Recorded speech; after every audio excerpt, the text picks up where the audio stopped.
जे या माल जी का भी ज़कात होंदी आहे, उन जे कढण सां उहो माण्हू हक़ अल्लाह जो अदा कया आहिनि। ऐं हज करण सां यानी हज भी अल्लाह तबारक व तआला ज़िंदगीअ में मालदार जे मथां हिकिड़ो दफ़ो हज फर्ज़ आहे, पोइ जे वञी जेतिरा कंदो उहो नफ़िल जो उनखे सवाब मिलंदो, नफ़िली सवाब मिलंदो, फर्ज़ अदा थी वेंदो। रमज़ान शरीफ़ जा रोज़ा उहे साल में रमज़ान जे महीने अल्लाह ताला रोज़ा फर्ज़ कया आहिनि। ऐं निमाज़ जेका आहे सा 5 वक़्त जेका आहे राति ॾींहुं उहा गॾु ई गॾु आहे। त इहे सभु अल्लाह रब्बुल आलमीन असां उम्मत मुहम्मदिया सल्लल्लाहु अलैहि वसल्लम जे मथां आसानियूं फरमायूं आहिनि प्यारे रसूल मिठे महबूब सल्लल्लाहु अलैहि वसल्लम जे सदके में। यानी हज जो सफ़र करण बि अॼु तक इजाज़त जे ज़रिए सां वञे थो, पर उते भीड़ में ॾुखियो हूंदो आहे, गर्मी बि हूंदी आहे, माण्हू जो हुजूम बि हूंदो आहे। अॻे त माण्हू पैदल वेंदा हुआ, सालनि जे साल उनखे लॻी वेंदा हुआ, पोइ वञी पहुचंदा हुआ। पर इहो बि अल्लाह रब नबी जे सदके में हिकु दफ़ो फर्ज़ फरमायो। रमज़ान जा रोज़ा 11 महीननि खां बाद में हिकिड़ो महीनो फर्ज़। ज़कात बि जंहिंखे अल्लाह माल ॾिनो उनजे मथां फर्ज़ आहे। बाक़ी निमाज़ अल्लाह रब्बुल आलमीन जल जलालु अमीरनि जे मथां, ग़रीबनि जे मथां, मुसाफ़िरनि जे मथां, बीमार जे मथां, सभिनी जे मथां फर्ज़ फरमाई आहे। इहे अल्लाह जी इबादतूं। पर हाणे ॻाल्हि कंदुसि रमज़ान जे रोज़नि जे बारे में। त रमज़ान जे रोज़नि में छा आहे? सब्र आहे। जी आयत में मूं अॻियां पढ़ी आहे त वल नब्लुवन्नकुम बिशैइन मिनल खौफि वल जूइ व नक्सिन मिनल अमवालि वल अनफुसि व समराति व बशिरिस साबिरीन। त ही रमज़ान जा रोज़ा इहा सब्र वारी इबादत आहे। इन में बानू जेको आहे सॼे ॾींहं में उञ ऐं बुख खे बर्दाश्त कंदो आहे ऐं शहवतनि खां पाण खे रोके वेठो हूंदो आहे, त अल्लाह रब्बुल आलमीन उनखे इहे सब्र जो सवाब अता फरमाईंदो आहे। ऐं सब्र जो सवाब अमलनि में उनखे अल्लाह साईं एतिरो अता फरमाईंदो आहे जो रब साईं फरमाए थो रोज़ो जेको आहे उहो मुंहिंजे लाइ आहे ऐं उनजो बदिलो मां रब पाण आहियां। सिर्फ़ु हदीस जो मफ़हूम ॿुधायां थो त हुज़ूर पाक सल्लल्लाहु अलैहि वसल्लम फरमाए थो, अल्लाह साईं फरमाए थो अस्सौमु ली व अना अज्ज़ी बिही, रोज़ो मुंहिंजे लाइ आहे ऐं उनजी जज़ा मां पाण आहियां। त जेको बि अल्लाह रब्बुल आलमीन जंहिं बाने खे जंहिं में आज़माईंदो आहे ऐं बानू कमा हक़ हू जेका अल्लाह उनखे तौफ़ीक़ ॾिनी आहे उहो इम्तिहान में पूरो गुज़रंदो आहे, पूरो गुज़रंदो आहे त अल्लाह रब्बुल आलमीन उनखे जन्नत जी बि ख़ुशख़बरी अता फरमाईंदो आहे। ॾिसो हज़रत इस्माईल अलैहिस्सलाम जे बारे में इब्राहिम खे अल्लाह ताला आज़मायो हो, जॾहिं अल्लाह जे नबियनि अल्लाह जे हुक्म खे पूरे करण में का कसर कोन छॾी, साबित क़दमीअ सां सरे तस्लीम खे खम करे अल्लाह जे हुक्म खे पूरो कयाऊं। अल्लाह रब्बुल आलमीन इस्माईल जी जान बि बचाई ऐं अल्लाह रब्बुल आलमीन उन ख़ुशीअ में जन्नत में हिकिड़ो दुंब बि अता फरमायो। ऐं इहा अल्लाह ताला खे इहो एतिरो पसंदि आहे जो उहो उम्मत मुस्तफ़ा सल्लल्लाहु अलैहि वसल्लम खे क़ुर्बानी जी सूरत में अल्लाह ताला क़यामत में अता फरमाए छॾियो आहे। ऐं ईद उल फितर, अॼु ईद जो ॾींहुं, इहो बि अल्लाह रब्बुल आलमीन पंहिंजे बाननि ते ऐं बानियुनि ते जेके रोज़ा फर्ज़ कया, उहे अल्लाह जे बाननि ऐं बानियुनि रमज़ान शरीफ़ जा रोज़ा रखिया ऐं सॼो महीनो सब्र में उन में बुख में गुज़ारियो। त अल्लाह ताला जल जलाल फरमाए त हाणे रमज़ान जे ख़ैर सां गुज़रण में ऐं सुबुह जे टाइम ते ईद करियो, ख़ुशी करियो। हुज़ूर पाक सल्लल्लाहु अलैहि वसल्लम मदीने पाक में तशरीफ़ फरमा थिया त उते यहूदी 2 ॾींहं ईद कंदा हुआ, 2 ॾींहं, ऐं उन्हनि में हुज़ूर पाक फरमाए त ही छा कंदा, ई असीं दौरे जाहिलियत खां हिन में असीं ख़ुशी कंदा आहियूं। त हुज़ूर पाक सल्लल्लाहु अलैहि वसल्लम फरमायो त अव्हांखे अल्लाह ताला हिन जे बदिले में सुठा 2 ॾींहं ख़ुशी जा अता फरमाए थो, हिकिड़ो ईद उल फितर जो ॾींहुं, ॿियो ईद उल उज़हा जो ॾींहुं, 2 ॾींहं अव्हांखे अल्लाह ताला अता फरमाया आहिनि। हाणे ई अॼोको ॾींहुं आहे।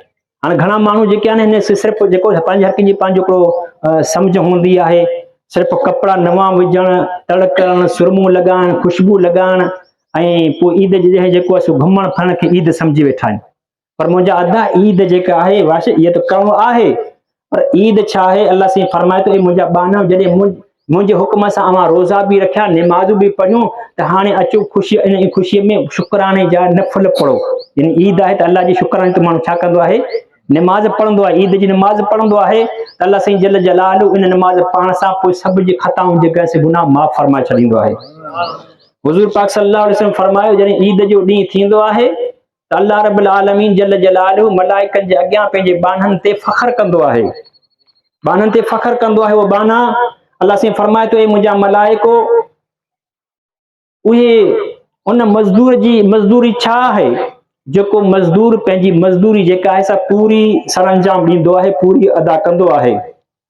त मलाइका अर्ज़ कंदा आहिनि या रब्बुल आलमीन उन मज़दूर जी मज़दूरी जेका सा पूरी ॾिनी वञे, जेको पंहिंजो कमु पूरो कंदो आहे। त अल्लाह से फरमाए थो, ए मुंहिंजा मलाइको, मुंहिंजे बाननि ऐं मुंहिंजे बानियनि जे मथां मूं रमज़ान जा रोज़ा फ़र्ज़ कया, ऐं उन्हनि मुंहिंजे बाननि ऐं बानियनि जेका आहे से रमज़ान शरीफ़ जा रोज़ा रखियाऊं, यानी पूरे जा पूरा रोज़ा रखियाऊं। अॼु उहे अचनि पिया, बाना जी मायूं त कोन ईंदियूं पर मर्द उहे अचनि था अॼु ईद निमाज़ पढ़ण जे लाइ, त अॼु गवाह थी वञमि, मूं जेको मूंखे पंहिंजी किबियाई इज़त ऐं जलाल जो मूंखे कसम आहे त मूं पंहिंजे बाननि खे बख़्शे छॾियो आहे। हीउ बख़्शिश जो ॾींहुं आहे। जेके बि मुंहिंजा ॿार वेठा आहिनि ऐं मुंहिंजो आवाज़ जिन ताईं पहुचे थो उनखे बि अर्ज़ु आहे त जल्दी ईदगाह में अची वियो, जेकॾहिं वुज़ू न आहे त वुज़ू करे अची ॿुधो। त हीउ ईद जो ॾींहुं बख़्शिश जो ॾींहुं आहे, ऐं हिन में असां पंहिंजे रब वटि सॼे ॾींहं में दुआऊं घुरंदासीं। अल्लाह रब्बुल आलमीन ख़ताऊं बि माफ़ फरमाईंदो, रिज़्क़ जी जेका बि जाइज़ दुआ घुरंदो अल्लाह तबारक व तआला पूरी फरमाईंदो आहे। सलाशी अल्लाहुम्मा सल्ली अला सय्यिदिना मौलाना मुहम्मद व अला आलिहि व अस्हाबिहि व बारिक व सल्लिम। त मुंहिंजा अदा ॿी आयत करीमा में अल्लाह से फरमाए थो, अर्ज़ु कयो त जॾहिं बानू अल्लाह तबारक व तआला जे हुक्म खे पूरो कंदो आहे त अल्लाह तबारक व तआला उनखे दुनिया में बि सुकून अता फरमाईंदो आहे, पर के अहिड़ा अमल हूंदा आहिनि जिन जे दुनिया में बि अल्लाह तबारक व तआला उनखे ख़ुशख़बरी अता फरमाईंदो आहे। त अॼु हिन जे बारे में हदीस पाक जी रोशनी में त बाननि खे अल्लाह ताला बख़्शे छॾींदो आहे। असांजे लाइ वॾी ॻाल्हि त इहा आहे जो रब साईं असांखे आजिज़नि ऐं गुनाहगारनि जूं ख़ताऊं माफ़ फरमाईंदो आहे, छो त हीअ दुनिया दारुल अमल आहे। क़यामत ॾींहुं जो उहो जॾहिं ॾींहुं थींदो त उहो दारुल जज़ा आहे।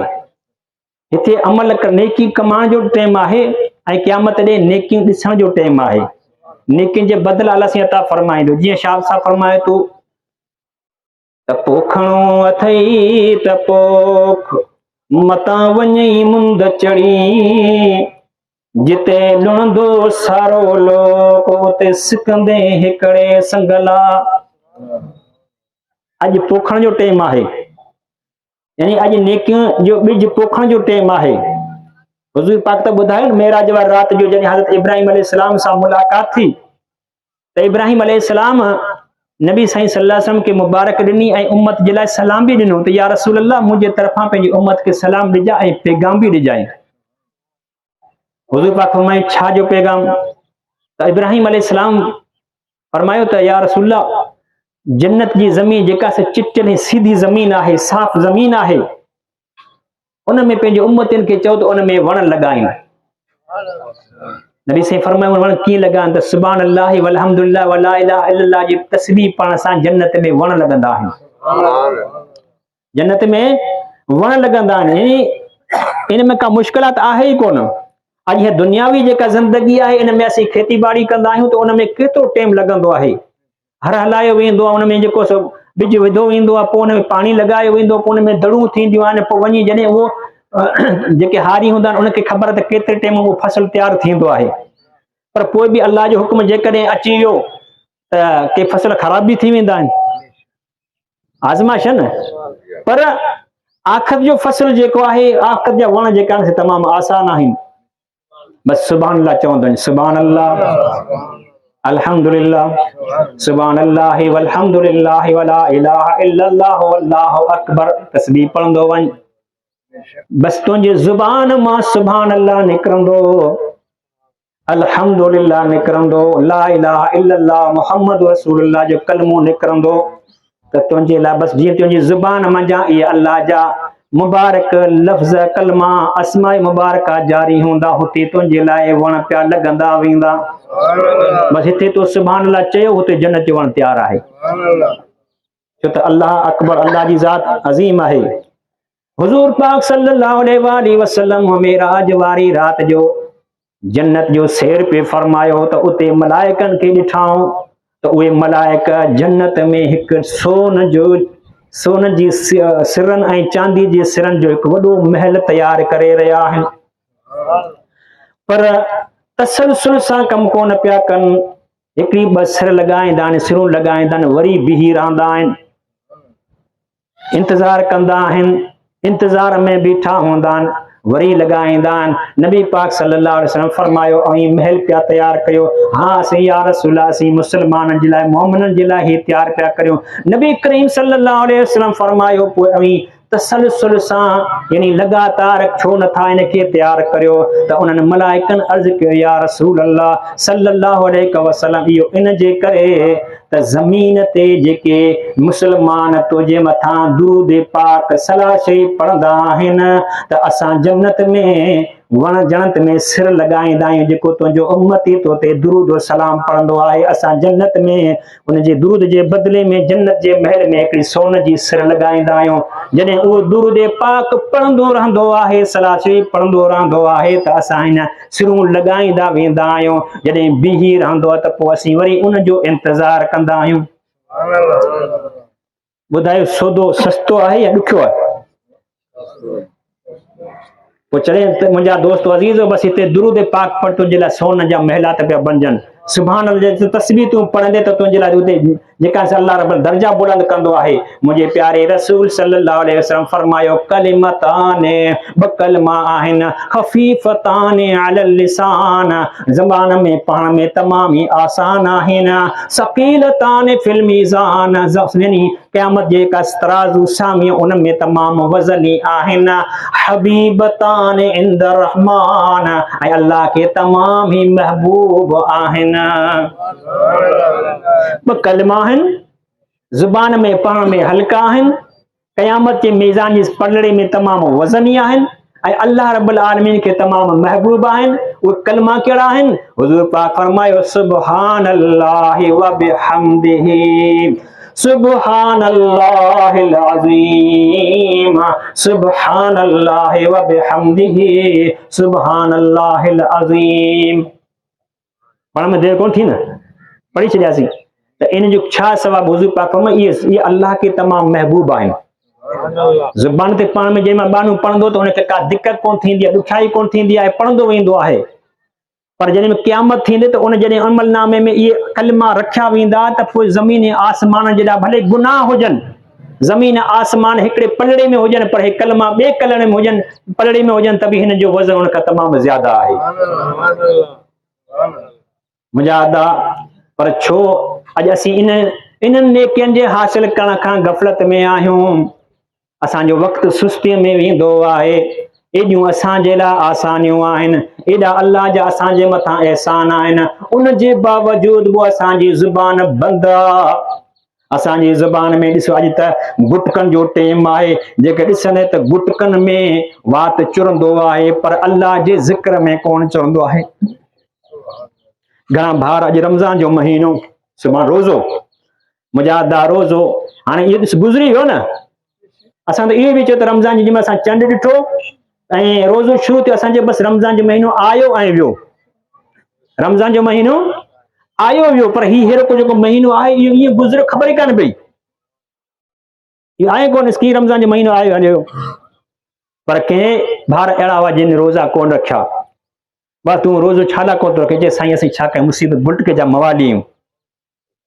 पोइ सॼो ॾींहुं मथो फिरंदो आहे मुंहिंजा अदा पोइ तूं गुटको छॾे ॾे जॾहिं उहो गुटको जॾहिं तोखे अल्लाह जी इबादत खां रोके थो ऐं अहिड़ो रोज़ो रखण खां तोखे रोके थो अहिड़े नशे खे गर्क करियो उनखे छॾे ॾियो इहो त गुटको तव्हां क़बर में कोन ईंदो कमु ईंदो इहो उज़र बहाना क़बर कमु कोन ईंदा हा मुंहिंजा अदा इहे जेके ख़्याल दिलि मां कढी छॾियो छो त हिकिड़ा महिनत कनि ॿियो वेठो हुजे हिकिड़ो तकलीफ़ करे ॿियो सुकून में वेठो हुजे इहे ॿई बराबरि कोन थींदा निमाज़ पढ़ण वारो बेनिमाज़ी बराबरि कोन थींदा रोज़ा रखण वारा बेरोज़ा त बराबरि कोन थींदा मुंहिंजा अदा तॾहिं छा सा फरमाए थो जे भाई जोगी थिया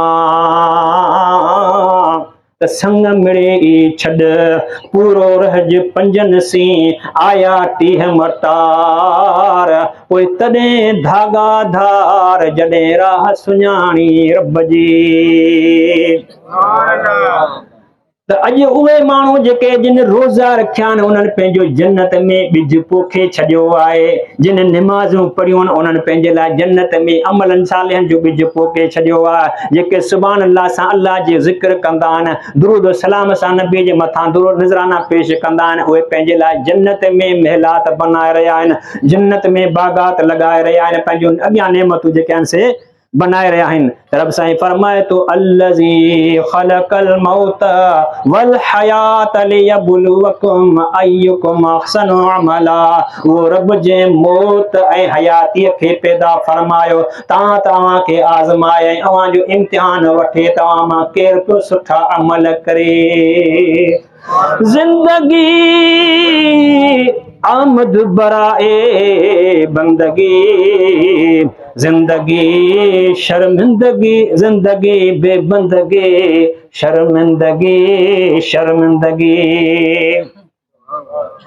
जिंदगी बंदगी जे लाइ वमा ख़लक़तुल जिन्न वल इंस इल्ला लियअबुदून। न पैदा कयो असां इंसाननि खे जिन्नात खे मगर इबादत जे लाइ। त बुज़ुर्ग फरमाए जिंदगी इबादत जे लाइ मिली आहे। पोइ जेका जिंदगी बग़ैर बंदगी जे गुज़री वेंदी आहे त उन जे लाइ अॻियां शर्मिंदगी शर्मिंदगी आहे। पर नमाज़ पढ़ण वारनि खे हुज़ूर पाक फरमायो अस्सलातु मिफ्ताहुल जन्नत, यानी नमाज़ जन्नत जी कुंजी आहे। जेको नमाज़ पढ़ंदो आहे उन समय जन्नत जी कुंजी आहे। हाणे छा आहे, बसि मरण जी देरि आहे, रूह निकिरण जी देरि आहे। जॾहिं उहो बानो निमाज़ी बानो मरी वेंदो त अल्लाह जे रसूल जे हुक्म जे मुताबिक़ जन्नत में क़यामत खां बाद बाक़ाइदगी सां वेंदो। पर क़ब्र जे अंदरि उहा जन्नत जी उनखे खिड़की खोले ॾींदा, जितां खां जन्नत जी खुशबू बि ईंदी आहे ऐं उहो क़ब्र में क़यामत ताईं सलामत हूंदो आहे। छो त हुज़ूर पाक फरमायो क़ब्र आख़िर जी मंज़िल मां पहिरीं मंज़िल आहे। नबी साईं फरमायो अनल क़ब्र रौदतुम मिन रियादिल जन्नति औ हुफ़रतुम मिन हुफ़रिन नार। बेशक क़ब्र या जन्नत जे बागनि मां हिकु बाग आहे या दोज़ख जे घरनि मां हिकिड़ो घड़ो आहे। हाणे बाग कॾहिं हूंदी, जॾहिं मुंहिंजा अदा निमाज़ी बणिजी वेंदे त क़ब्र तुंहिंजो जन्नत जो बाग़ीचो। रमज़ान जा रोज़ा पाण सां गॾु खणी वेंदे त इहे तोखे छॾींदा कोन। हुज़ूर त फरमायो अस्सियाम वल क़ुरान यशफ़अान लिल अब्द। रोज़ा ऐं क़ुरान इहे बाने जे हक़ में सिफ़ारिश कंदा, सिफ़ारिश कंदा। रोज़ा जो रोज़ा चवंदा ए रब हिन खे मूं ॾींहं जो खाइण ऐं पीअण खां शहवतनि खां रोके रखियो, मुंहिंजी सिफ़ारिश हिन जे हक़ में क़बूल फरमा।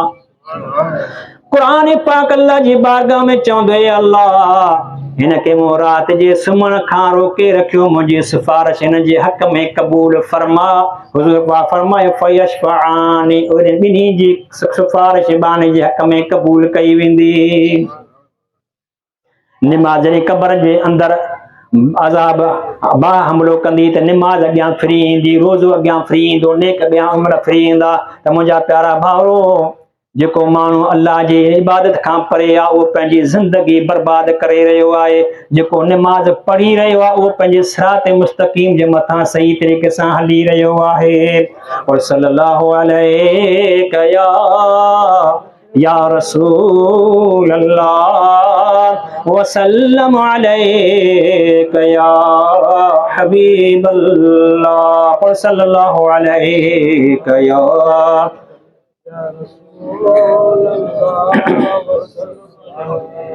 मूं पहिरीं वक़्तु नबी जे मथां जंहिं दूध पाक पढ़ंदा आहियूं त अल्लाह जूं रहमतूं नाज़िल, जेको चाहे थो त मुंहिंजे मथां 10 रहमतूं नाज़िल थियनि, अल्लाह गुनाह माफ़ फरमाए। पढ़ सल्लल्लाहु अलैका या रसूल अल्लाह वसल्लम अलैका या हबीब अल्लाह।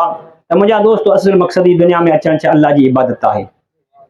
ऐं पंहिंजे ॿारनि खे छो त अॼु कई चेहरा माशाअल्लाह इलाइक़े जा कई परदेसी भाउर हिते अॼु आया आहियूं ऐं हीअ पंहिंजी मुलाक़ात जेका सालानी मुलाक़ात आहे। पोइ आउं पंहिंजी मस्जिद में हूंदो आहे, इसाक़ भाउ पंहिंजी मस्जिद में हूंदो आहे, पोइ हक़ पंहिंजी मस्जिद में ई निमाज़ पढ़ंदा आहिनि, जुमो पढ़ंदा आहिनि ऐं पोइ कॾहिं कॾहिं मुलाक़ात थींदी आहे। पर हीअ इज्तिमाही ॾींहुं आहे, ख़ुशीअ जो ॾींहुं आहे, जॾहिं गॾु थिया त ॿ टे ॻाल्हियूं पंहिंजे ॿारनि खे ॿुधायां ऐं अल्लाह ताला असांखे अमल जी तौफ़ीक़ अता फरमाए। त मुंहिंजा दोस्तो, अल्लाह जी इबादत, अल्लाह जे महबूब जी इताअत, इंशाअल्लाह ताला इन में ज़िंदगी गुज़री वेंदी, अॻियां बेड़ा ई पार आहिनि। अल्लाह से फरमाए थो पंहिंजे पाक क़ुरान में, अल्लाह रब्बुल आलमीन जल्ल जलालुहु इरशाद फरमाए थो वबश्शिरिल लज़ीना आमनू वअमिलुस सालिहाति अन्न लहुम जन्नातुन तजरी मिन तहतिहल अनहार। कुल्लमा रुज़िक़ू मिन्हा मिन समरतिर रिज़्क़न क़ालू हाज़ल्लज़ी रुज़िक़ना मिन क़ब्लु व उदू बिही मुतशाबिहा व लहुम फ़ीहा अज़वाजुम मुतहहरतुन व हुम फ़ीहा ख़ालिदून।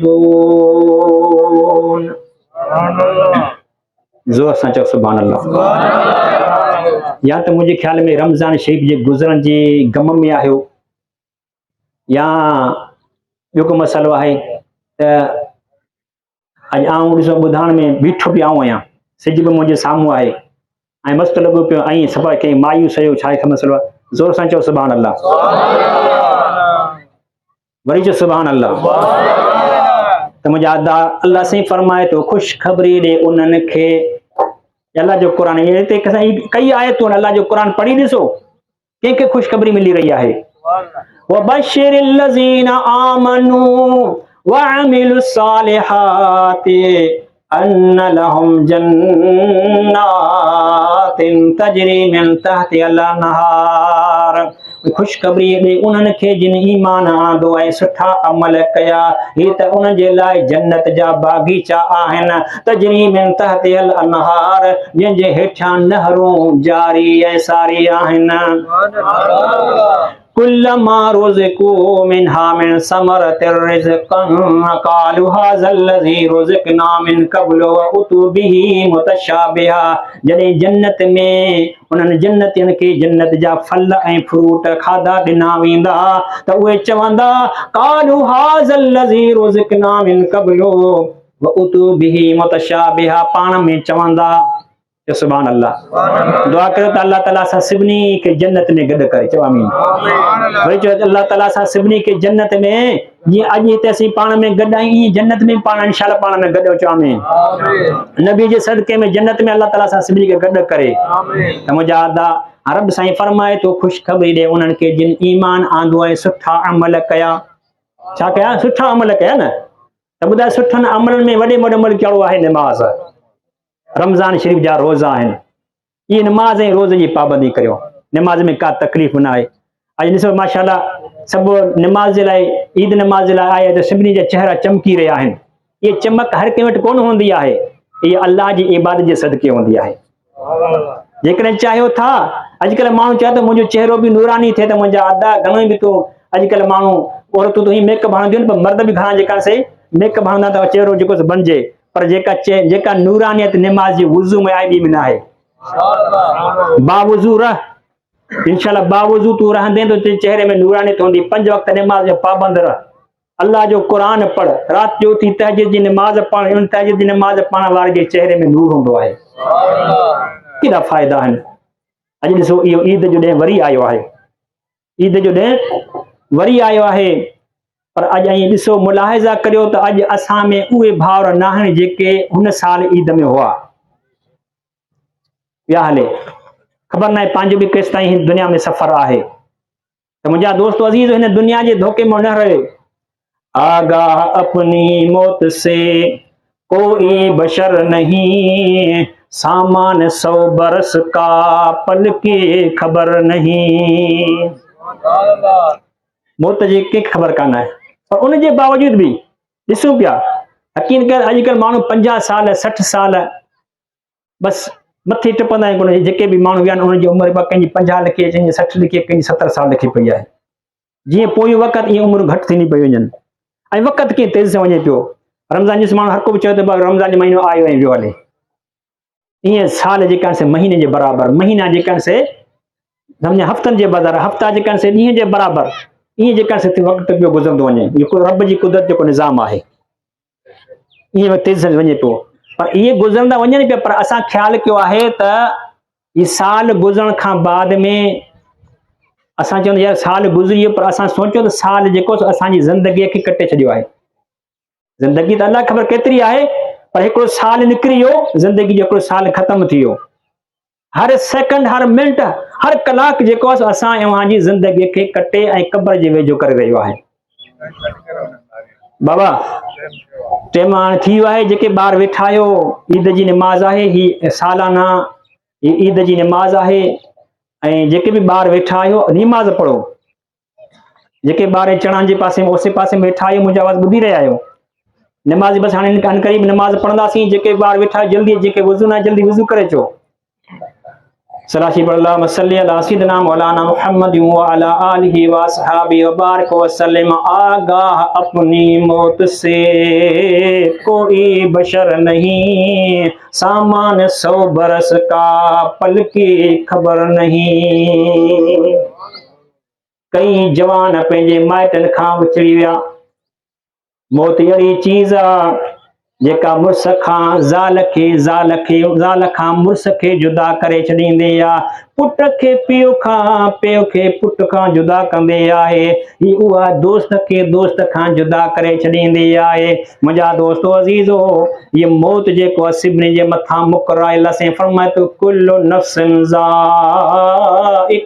मौत, हर साह खे मौत जो ज़ाइक़ो चखणो आहे।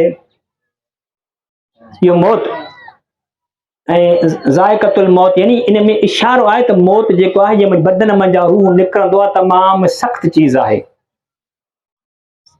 रिवायत में आहे त जेकॾहिं पुराणो कपिड़ो जे ऐं ॿेर जो जेको ढंगर कंडनि वारो वण हुजे, उन में पुराणो कपिड़ो मथां कमु रखे त उन में कंडा निकिरी अचनि, त उनखे जंहिं महिल कपिड़े खे माण्हू छिकींदो आहे त उहो कपिड़ो जेको फाटी वेंदो आहे।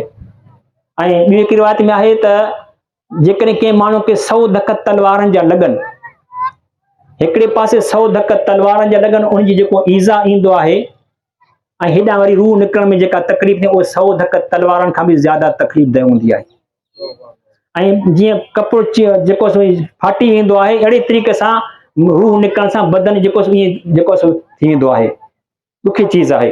पर जेकॾहिं अल्लाह जा नेक बाना आहिनि, नमाज पढ़ण वारो, रोज़ा रखण वारो, क़ुरान पढ़ण वारो, अल्लाह जो ज़िक्र करण वारो, मिठे महबूब जे मथां दुरूद सलाम पढ़ण वारो, अतीउल्लाह व अतीउ रसूल जे मथां अमल करण वारो, ओड़े पाड़े वारनि सां चङाई करण वारो, पाण खे गुनाहनि खां बचण वारो, परहेज़गारी करण वारो बानो हूंदो आहे त उन जे लाइ मौत ईंदो आहे। त रसूलुल्लाह फरमायो अल मौत तुहफ़तुन लिल मुमिन, मौत मोमिन जे लाइ तोहफ़ो हूंदी आहे। यानी उहो अल्लाह जे हुक्म जे मुताबिक़ नमाज़ूं पढ़ंदो आहे, रोज़ा रखंदो आहे, पाण खे गुनाह खां बचाईंदो आहे, हराम कोन खाईंदो आहे। अर्ज़ी अॼुकल्ह त हराम जेका नमाज़ बि पढ़ंदा आहियूं पर हराम बि हलंदो आहे, रोज़ा बि रखंदा पर हराम बि हलंदो आहे। मुंहिंजा अदा न, जेकॾहिं तूं चाहे थो मुंहिंजी नमाज़ क़बूल थिए, रोज़ा क़बूल थियनि, त पोइ हलाल जी रोज़ी कमा। हा, अॼुकल्ह अल्लाह माफ़ी अता फरमाए, माण्हू मौत त हुई क़रीब आहे पर कोशिशि इहा कंदा आहिनि त यार फलाणो माण्हू जेको सो तरक़ी करे, आउं बि कीअं तरक़ी करियां। जेकॾहिं हलाल जे ज़रिए सां न मिलंदो त पोइ हराम जो तरीक़ो जेको इख़्तियार कयो वेंदो आहे, त यार अहिड़ी तरीक़े सां जेको सो माल गॾु करियूं। पर यादि रखो, हराम जो जेको तरीक़ो आहे, कहिड़ो बि तरीक़ो आहे, जेके बि माण्हू कंदा आहिनि, उन मंझां मुंहिंजा अदा तुंहिंजो बि नुक़सानु, तुंहिंजे बचनि जो बि नुक़सानु, तुंहिंजी का बि चीज़ अल्लाह जी बारगाह में क़बूल कोन थींदी। हज़रत इब्न उमर रज़ी अल्लाह तआला अन्हु खां रिवायत आहे, बाबा जल्दी अचो, जल्दी टाइम थी वियो आहे। किथे टाइम कोन थियो, 100 थी विया न। नमाज़ जे बारे में पार दे करो। सही है, सरकार हकल कर, हकल कर। वेट नमाज जे बारे में पार दे। टाइम थियो, चलो ठीक है, सही है। आज सब बनायो सब।